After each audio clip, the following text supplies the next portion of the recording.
Yanga Afrika wamemtambulisha moja kati ya viungo bora zaidi kuwahi kutokea.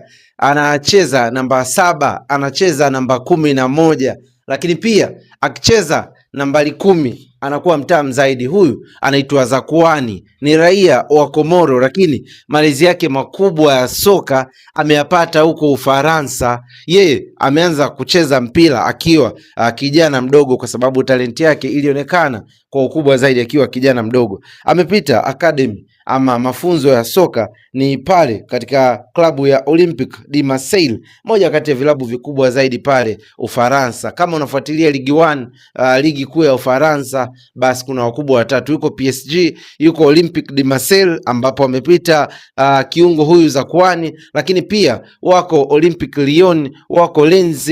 Timu kama hizo ziko pale, lakini Zakuani amepita Olympique de Marseille hapo katika malezi ya soka. Ameanza kama under 10, baadaye under 15, chini ya umri wa miaka 17, under 17, baadaye akajiunga na Olympique Marseille B mwaka 2016, akaanza kuchezea timu B ya Olympique Marseille. Sasa mpaka unamwona anacheza huko Ulaya. Hii inaonyesha talent kiasi gani ambayo Zakuani anayo. Sasa umri wake ni miaka 28, anajiunga na Yanga Afrika akiwa ametokea Saudi Arabia, moja kati ya ligi ambayo inafuatiliwa, ligi ambayo ina mvuto aina yake. Sasa pale Saudi Arabia ametoka katika timu inaitwa Al Zuf. Hii timu alijiunga nayo Januari mwaka 2026, yani mwaka huu tu alijiunga nayo kwa mkataba wa miezi 6. Miezi 6 imetamatika, Yanga Afrika wameruka naye. Takwimu zake sio nzuri kiukweli.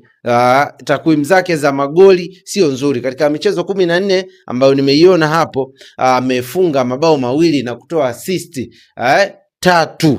Amehusika katika mabao 5 katika mechi 14. Kiwalisia sio takwimu nzuri kwa mchezaji ambaye wa level kubwa ambayo Yanga wanatarajia, lakini mambo yanaweza kubadilika pingine akija hapa katika ardhi ya Tanzania. Huenda ligi yetu sisi ni nyepesi kiasi kwamba ambapo anaweza akaingia kwenye mfumo, au Mankoba Mgisi kuna namna ambavyo anaweza akamtumia Zakuani huyu. Sasa zipo timu nyingi ambazo amepita mpaka anajiunga na Yanga Afrika. Amepita katika timu zisizopungua timu 8 mpaka anajiunga Yanga Afrika. Sasa vitu vya msingi vya kuzingatia sasa tunapomtazama akija uwanjani ni kuona namna gani ambavyo atatoa mchango wake wa mabao. Je, ana uwezo wa kutoa assist za kutosha akiwa Tanzania? Namna gani ana uwezo wa kulinki na wachezaji wengine? Vipi maelezo ya walimu anazingatia? Basi yote kwa yote tutakwenda kuyajua, lakini ni kuhakikishie tu ya kwamba moja kati ya wachezaji wazuri ambao Yanga amewasajili pasipo kuangalia namba, basi ni huyu Zakuani Hussein, raia wa Komoro ambaye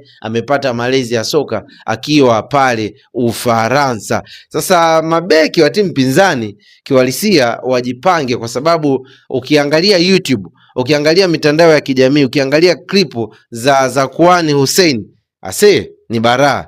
Yani ni baraa, sizungumzi tu, lakini ukiangalia clip zake ni hatari sana. Anapiga vyenga, anapindua watu, anafanya maajabu makubwa. Sasa huenda msimu ujao Yanga Afrika wakabadili style yao, wasimiliki mpira, wakapiga tu macross, wakawa wanacheza mfumo wa mawinga kama ambavyo huwa wanafanya. Sasa mambo ni mengi sana. Hii ni Gavana TV. Hakikisha umesubscribe hapo, hakikisha unaweka comment, hakikisha unaweka comment, una like na kushare, kwa sababu hii taarifa izidi kuwafikia watu wengi. Yanga amesajili wachezaji wengi, lakini tumeanza na Hussein Zakuani huyu. Maoni yako ni yapi kumhusu mchezaji huyu kwa takwimu ambazo umezisikia? Mimi naitwa Gavana, kwaheri mpaka wakati mwingine.